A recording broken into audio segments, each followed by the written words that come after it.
Welcome back to Veena classes. आज हम लोग इस वीडियो में पढ़ने वाले हैं resistance, resistivity and super conductors के बारे में।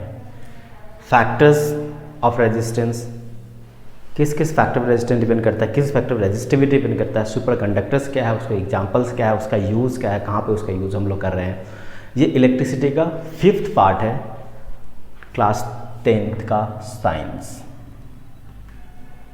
सो जो चैनल पर नए हो चैनल को सब्सक्राइब कीजिए, वीडियो लाइक कीजिए, फ्रेंड का शेयर कीजिए और ऐसे ही पढ़ते रहिए, आगे बढ़ते रहिए। चलिए शुरू करते हैं वीडियो। रेजिस्टेंस क्या होता है, हम लोगों ने लास्ट टॉपिक में ओम्स लॉ पढ़ा था और वहाँ पे हम लोगों ने देखा था कि Ohm's law V equals to IR, V equals to IR, यहाँ पे R जो था रेजिस्टेंस था। तो उस वीडियो में हमने रेजिस्टेंस के बारे में डिटेल में नहीं पढ़ा था, क्योंकि रेजिस्टेंस के बारे में बहुत सारी चीज़ें हम लोग को डिटेल में पढ़ना होता है। उसके लिए हमने एक नया वीडियो यहाँ पे लेके आएंगे रेजिस्टेंस के बारे में। इसमें हम जनरली पढ़ेंगे कि रेजिस्टेंस क्या होता है। ओके, तो देखिए क्या है resistance. Resistance is a measure of the opposition to current flow in an electrical circuit. So resistance क्या करता है, ये अपोज करता है करंट को फ्लो होने में किसी भी इलेक्ट्रिकल सर्किट में। और इसका दूसरा डिफिनेशन क्या हो सकता है, सिंपली बोल सकते हैं resistance is defined as an opposition to current flow. So simply आप देख रहे हैं यहाँ पे एक डायग्राम देखिए, यहाँ एक डायग्राम है। इस डायग्राम आप देख पा रहे हो, ये जो वोल्टेज है, वोल्टेज क्या कर रहा है, एम्पियर। इस एम्पियर को इस सर्किट के थ्रू क्या कर रहा है, मूव कराने की कोशिश कर रहा है। और यहाँ पे देखिए बैठा हुआ है ओम।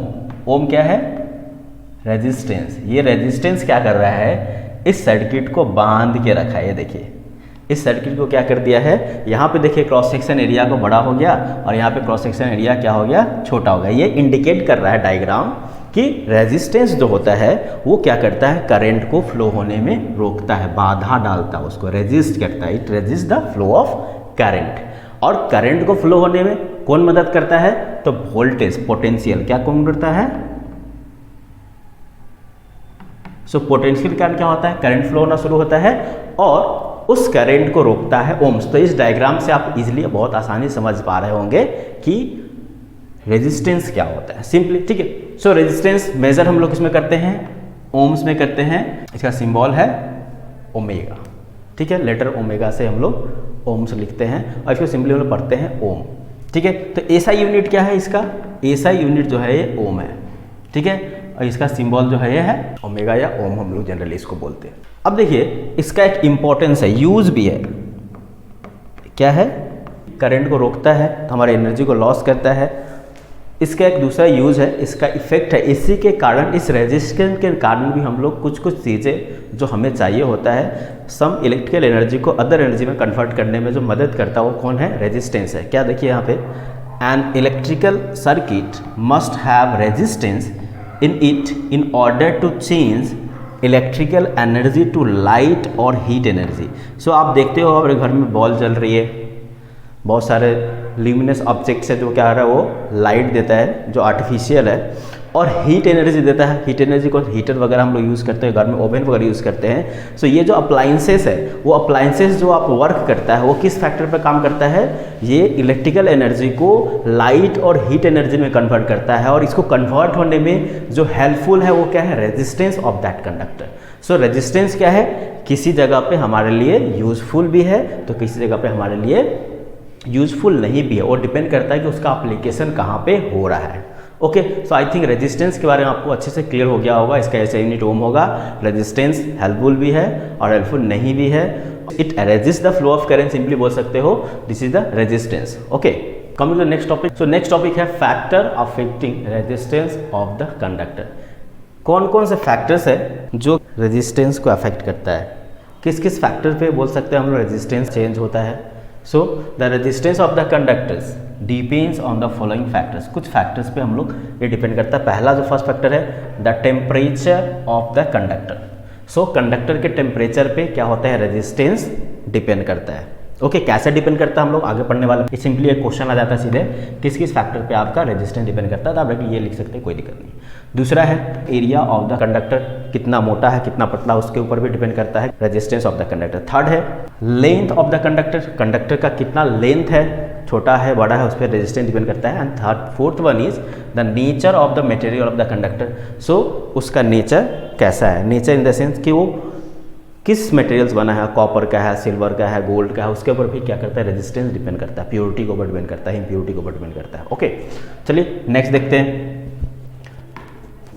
सो देखिए फैक्टर अफेक्टिंग, उसी को हम लोग अब डिटेल में डिस्कस करेंगे कि क्रॉस सेक्शनल एरिया कैसे इफेक्ट करता है, ये बढ़ाने से बढ़ता है, घटाने से घटता है, क्या होता है उसके बारे में हम लोग देखते हैं। ठीक है, सो देखिए cross sectional area, if the cross section of a material is larger it can allow more current to pass through it. Similarly, a thin cross section restricts current flow.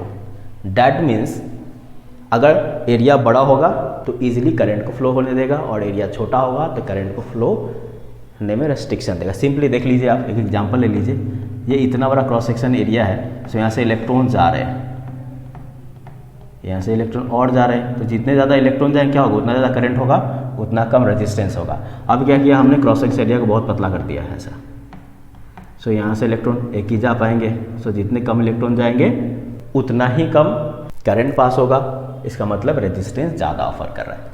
इसका मतलब हम लोग बोल सकते हैं कि resistance is inversely proportional to area. Area के साथ में कैसा है ये, इन्वर्सली, एरिया बढ़ाइएगा तो रेजिस्टेंस घटेगा, और एरिया घटाइएगा तो रेजिस्टेंस बढ़ेगा, सिंपल है। ठीक है, दूसरा देखिए, दूसरा क्या कह रहा है, length of the conductor, conductor के लेंथ पे भी डिपेंड करता है ये। A shorter conductor allows current to flow at the higher rate than a longer conductor. छोटा लेंथ है अगर किसी कंडक्टर का तो स्पीड से करंट पास होगा, और स्पीड से करंट पास होगा तो क्या होगा, रेजिस्टेंस कम होगा। अगर क्या हो जाए, कंडक्टर का लेंथ अगर बड़ा कर दे तो जो फ्लो ऑफ करंट है वो स्लो कम हो जाएगा, और रेजिस्टेंस क्या हो जाएगा, ज़्यादा हो जाएगा। कैसे हम इसको समझ सकते हैं, it is bit like trying to move a lot of people through a hallway. So एक हॉल में बहुत सारे लोगों को आप एक साथ से पास करा रहे हो, ठीक है, तो लंबा हॉल है, अगर छोटा सा हॉल रहेगा तो क्या होगा, फटाफट फटाफट आदमी निकल जाएंगे। लंबा हॉल है तो क्या होगा, बहुत लंबा लाइन लग जाएगा, लाइन लगेगा तो जाम लगेगा, एंड जाम लगेगा तो क्या होगा, वो रेजिस्ट करेगा, मतलब उसकी जो स्पीड होगी वो कम हो जाएगी। सिंपली यहाँ बोला है कि लेंथ पे जितना बड़ा लेंथ होगा उतना ज़्यादा रेजिस्टेंस होगा। सो सिंपली बोल सकते हैं R is proportional to L. Simply आप क्या बोल सकते हो, कितना बड़ा लेंथ हो कंडक्टर का, रेजिस्टेंस उतना ज़्यादा होगा। एरिया के रेस्पेक्ट में क्या होगा, जितना बड़ा एरिया होगा रेजिस्टेंस उतना कम होगा। Inversely proportional area and directly proportional to length. चलिए अगले फैक्टर के बारे में डिस्कस कर लेते हैं हम लोग। नेक्स्ट फैक्टर क्या है हमारा, टेम्परेचर। अब टेम्परेचर पे कैसे डिपेंड करता है resistance. Increasing temperature makes particles vibrate और move more. Increasing this moment, increasing temperature decreases conductivity, becomes the molecules are more likely to get in the way of current flow. At extremely low temperature, some materials are superconductors. Simply यहाँ पे बोल दिया है, अगर आप क्या करते हो, किसी भी मटेरियल का या कंडक्टर का टेम्परेचर बढ़ाते, टेम्परेचर इंक्रीज करेंगे तो क्या होगा, इसके पार्टिकल्स जो होंगे वो ज़्यादा वाइब्रेट करना शुरू करेंगे। वाइब्रेट का मतलब क्या होगा, ज़्यादा मोशन करना शुरू करेंगे। इसमें क्या होगा, मोशन में इंक्रीमेंट होगा, इंक्रीज होगा मोशन। जैसे ही मोशन इंक्रीज होगा क्या होगा, ये दे कोलाइड विथ ईच अदर, बहुत फटाफट जल्दी जल्दी कोलाइड करेंगे, और जल्दी जल्दी कोलाइड करने से क्या होगा, रेजिस्टेंस यहाँ पे ऑफर करेगा। ये एक दूसरे से टकराएंगे, एनर्जी लॉस होगा। एनर्जी लॉस, जनरली एनर्जी का लॉस ही तो रेजिस्टेंस है। So if we increase the temperature, resistance will simply increase. और अगर हमें रेजिस्टेंस डिक्रीज करना हो तो हम लोग क्या करेंगे, हम टेम्परेचर को घटा के रखेंगे। एग्जाम्पल, बेस्ट एग्जाम्पल मैं आपको एक दिखाता हूँ। जब आप मोबाइल यूज़ करना शुरू करते हो, चार्ज करने के बाद स्टार्टिंग में आप क्या देखते हो कि मोबाइल जो है वो गर्म नहीं हुआ है और आराम से चला रहे हो, और उसका जो बैटरी ड्रेन होने की जो कैपेसिटी होती है वो धीरे धीरे ड्रेन होता है। लेकिन जैसे ही आप बहुत सारे काम करते हो, जनरली आप जब गेम खेलते हो मोबाइल में तो क्या होता है, मोबाइल हीट होना शुरू हो जाता है और एक कुछ देर के बाद देखिए कि बैटरी फटाफट ड्रेन होना शुरू होगा। इसका मतलब क्या हो गया कि जो सर्किट में करंट पास हो रहा है वहाँ पे रेजिस्टेंस ज़्यादा ऑफर करना शुरू हो गया। जैसे ज़्यादा रेजिस्टेंस करना शुरू हो गया, एनर्जी आपका लॉस ज़्यादा शुरू हो गया एंड वो किसके कारण हुआ, तो वो हो गया आपका रेजिस्टेंस बढ़ गया। रेजिस्टेंस बढ़ गया तो क्या हो गया, करंट सेम अमाउंट फ्लो होने के लिए ज़्यादा से ज़्यादा पोटेंशियल एनर्जी आप लोग खर्च कर रहे हो, और जैसे पोटेंशियली ज़्यादा खर्च कर रहे हो तो क्या हो जाएगा, आपका बैटरी जो होता है वो जल्दी ड्रेन हो जाता है। समझ में आ रही बात है। So if we increase the temperature resistance will increase, if we decrease the temperature resistance will decrease. यहाँ पे एक वर्ड है सुपर कंडक्टर, इसके बारे में भी हम लोग पढ़ेंगे, इसी वीडियो में पढ़ने वाले हैं। चलिए अगला है nature of the material. So material के नेचर के ऊपर भी क्या होता है, डिपेंड करता है रेजिस्टेंस। सो क्या सिंपली बोला गया है, different material have different conducting capacity. That means आप अलग अलग टाइप के कॉपर के, सिल्वर के, गोल्ड के, आयरन के, अलग अलग टाइप के अगर आप मटेरियल लेते हो, कंडक्टर लेते हो, तो सबका अलग अलग रेजिस्टेंस होता है। क्लियर है यहाँ तक। So there are 4 factors. पहला हम लोगों ने पढ़ा है area, cross section area, generally क्या बोल सकते हैं, एरिया पे क्या होता है, इनवर्सली प्रोपोर्शनल, जितना बड़ा एरिया करिएगा उतना कम रेजिस्टेंस होगा। दूसरा है लेंथ, जितना बड़ा लेंथ होगा उतना ज़्यादा रेजिस्टेंस होगा। तीसरा है टेम्परेचर वो भी डायरेक्टली प्रोपोर्शनल होता है। So resistance is directly proportional to temperature. दूसरा है नेचर, डिफरेंट मटेरियल का अलग अलग रेजिस्टेंस होता है। अब देखिए what is the relation between resistance, area, length and the resistivity. So अभी हम लोगों ने जो फैक्टर्स पढ़ा, क्या क्या पढ़ा, resistance is directly proportional to length, this is the first one. दूसरा resistance is inversely proportional to area, this is second. And combining 1 and 2, equation 1 and 2 we get R is proportional to L upon A. R is proportional to length upon area, implies that R equals to rho L upon A.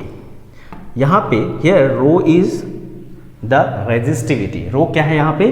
यहाँ पे जो rho है वो क्या है?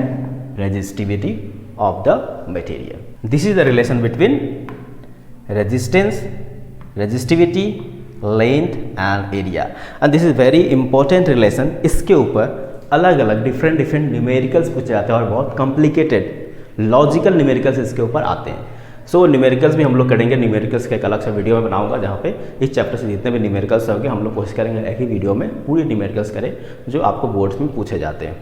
Clear. सो यहाँ से resistivity आप निकालना चाहते हैं, रेजिस्टिविटी कितना हो जाएगा बताइए, रेजिस्टिविटी हो जाएगा R इंटू ए अपॉन एल।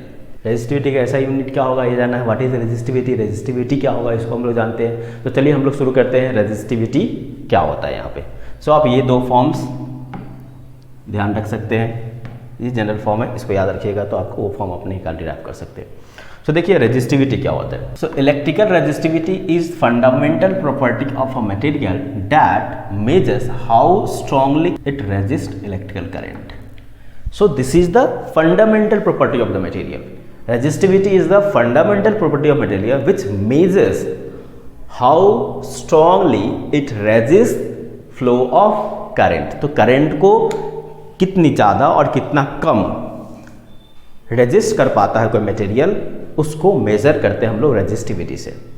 ठीक है, सिंपली। दूसरा देखिए यहाँ पे क्या है, उसके बारे में कुछ टर्म्स दिए हुए हैं। A low resistivity indicates a material that radially allow electrical current. Resistivity is commonly represented by the Greek letter rho.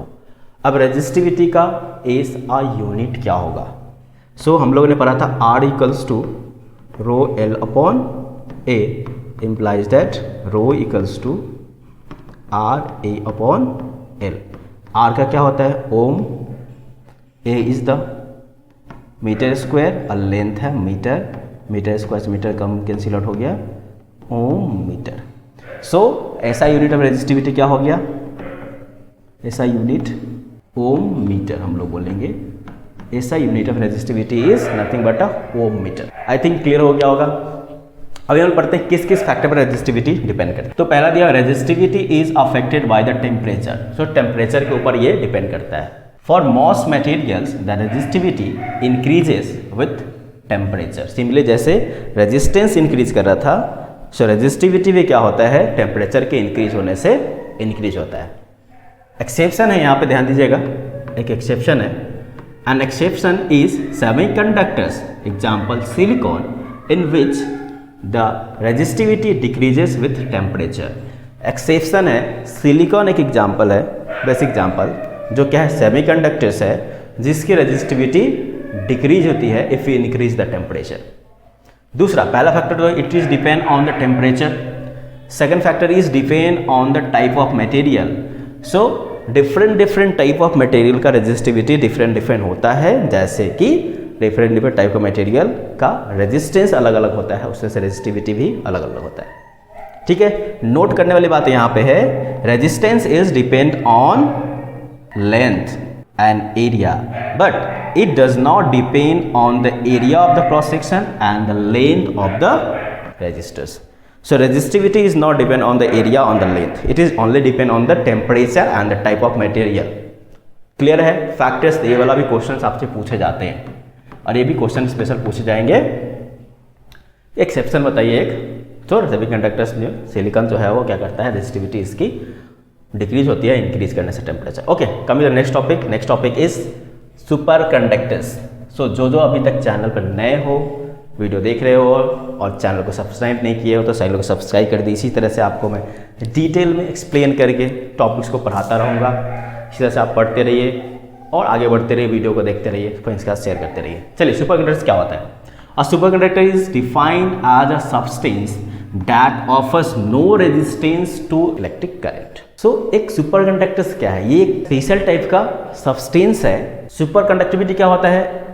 देखिए, it is the ability of certain materials to conduct electric current with practically zero resistance. For example, some of the popular examples of the superconductors are aluminium, copper oxide, etc.